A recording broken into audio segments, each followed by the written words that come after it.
the summer of 1863. A nation at war with itself, brother against brother, the issue, the horrific institution of slavery. Gettysburg, Pennsylvania, a small town thrust onto the world stage, would become the battleground for one of the most pivotal moments in American history. The fate of a nation, the future of freedom, hung precariously in the balance. The Battle of Gettysburg, a three-day clash of arms, would test the resolve of both the Union and the Confederacy. It would leave an indelible mark on the landscape and the soul of a nation. Tens of thousands of men fighting for causes they believed in would lay down their lives on those hallowed grounds. Gettysburg was more than a battle. It was a turning point.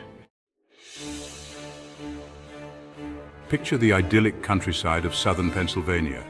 Rolling hills, fields of wheat and corn, a small town nestled amidst the peaceful landscape.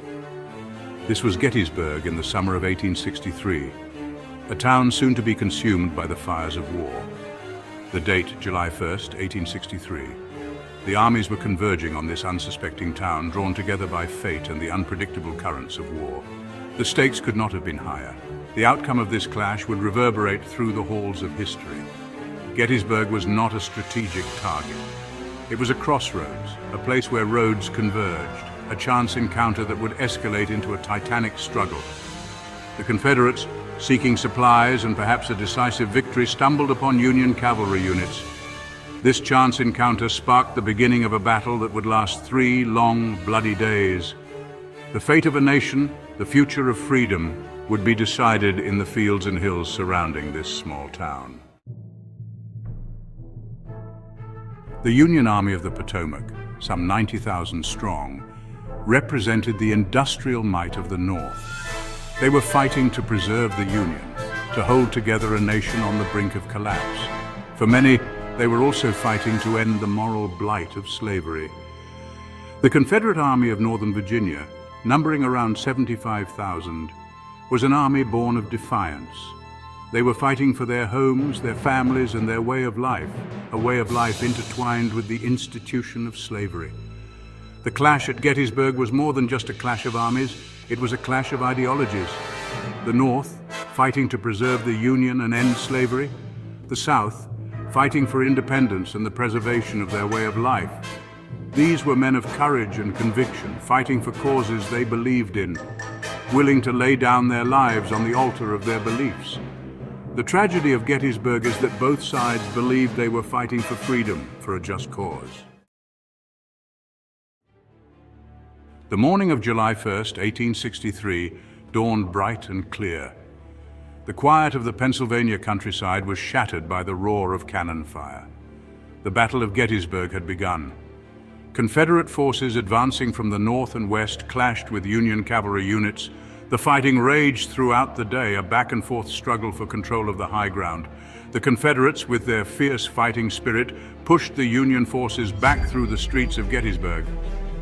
The town, once a place of peace and tranquility, was now a scene of chaos and carnage. Union troops, regrouping on Cemetery Hill and Culp's Hill, held firm, forming a strong defensive position. The first day of battle ended with the Confederates holding the town, but the Union forces in control of the strategic high ground. As night fell, both sides tended to their wounded, the air thick with the smell of gunpowder and the groans of the dying. The first day had been a Confederate tactical victory, but the Union held the high ground, a premonition of the battles to come. Day 2, a bloody stalemate on hill and ridge. On the second day of battle, July 2nd, 1863, the focus was on the Union flanks. Confederate forces launched furious assaults on Little Round Top, a rocky hill on the Union left, and Culp's Hill on the right. The fighting was fierce and bloody, a desperate struggle for every inch of ground. On Little Round Top, the Union defense, spearheaded by the 20th Maine Regiment, made a heroic stand, repelling repeated Confederate attacks. The fate of the Union left, and perhaps the battle itself, hung in the balance. At Culp's Hill, Union forces fought tenaciously, holding off wave after wave of Confederate attacks. The second day ended in a stalemate, with heavy casualties on both sides. The Union lines held, but the Confederates were still determined to break through. As darkness descended, the battlefield fell silent, The only sounds, the groans of the wounded and the mournful cries of the whippoorwills. The outcome of the battle was still uncertain, but one thing was clear: Gettysburg had become a battle of attrition, a gruesome test of wills. Day 3, Pickett's charge, a desperate gamble, a tragic repulse. The third and final day of the Battle of Gettysburg, July 3, 1863, dawned hot and humid. The fate of a nation, the future of freedom, hung in the balance. Confederate General Robert E. Lee, facing a formidable Union defense, made a fateful decision. He would stake everything on a massive frontal assault against the Union center at Cemetery Ridge. Pickett's charge, as it would be known, was a desperate gamble, a last-ditch effort to break the Union lines and salvage a Confederate victory. Across an open field nearly a mile wide, Confederate troops marched into a hail of Union artillery and rifle fire. The ground trembled under the weight of their advance. The air was thick with smoke and the deafening roar of cannon fire. Men fell by the score, mowed down by the relentless Union fire, yet still they marched forward into the very teeth of death. The charge reached the Union lines. A brief hand-to-hand struggle ensued, but the Confederate assault was broken. The survivors, those lucky enough to escape the carnage, retreated in disarray. Pickett's charge, a testament to Confederate bravery and Lee's miscalculation, ended in disaster. The Battle of Gettysburg was over. The Union had won a decisive victory, but at a terrible cost. The casualties on both sides were staggering. Over 50,000 men lay dead, wounded, or missing. The fields and hills surrounding Gettysburg were transformed into a landscape of death. The human toll of the battle was almost unimaginable. Thousands of families torn apart, countless lives cut short, a generation forever scarred by the horrors of war.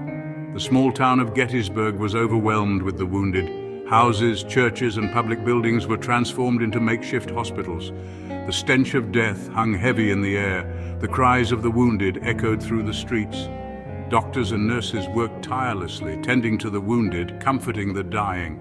The aftermath of Gettysburg was a stark reminder of the brutal reality of war. The battle left an indelible mark on the landscape and the soul of a nation. The names of the fallen, etched in stone at the Gettysburg National Cemetery, serve as a solemn reminder of the price of freedom. The Battle of Gettysburg, a three-day clash of arms, proved to be a turning point in the American Civil War. The Confederacy's hopes for a decisive victory on northern soil were dashed. The Union, bolstered by this victory, gained the upper hand in the conflict.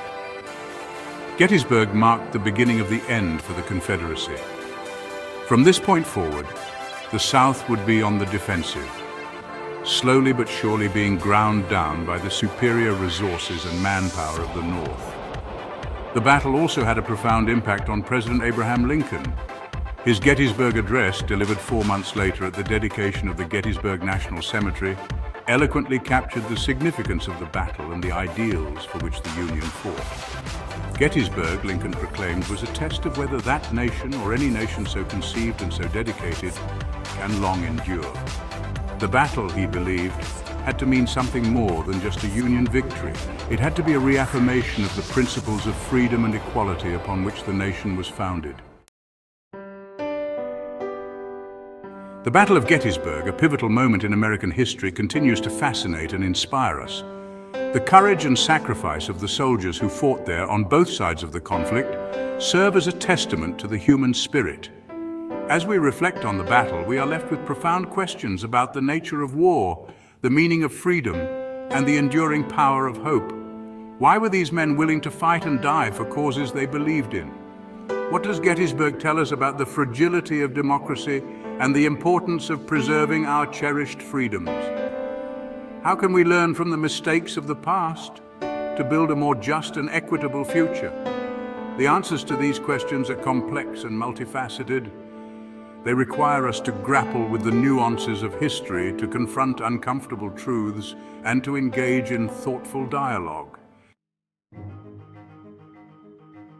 Gettysburg is more than just a battlefield. It is a sacred ground, a place where the sacrifices of ordinary men shape the destiny of a nation. It is a place of pilgrimage, where visitors from all walks of life come to pay their respects, to learn from the past, and to reflect on the meaning of freedom. The town of Gettysburg, once scarred by battle, has embraced its role as a custodian of history. The Gettysburg National Military Park, established in 1895, preserves the battlefield and tells the story of the battle to millions of visitors each year. Monuments and memorials dot the landscape, each one a testament to the bravery and sacrifice of the soldiers who fought there. The names of the fallen, etched in stone at the Soldiers' National Cemetery, serve as a stark reminder of the human cost of war. Gettysburg is a place where history comes alive, where the past and present intersect, where we are reminded that the freedoms we enjoy today were hard-won and must never be taken for granted.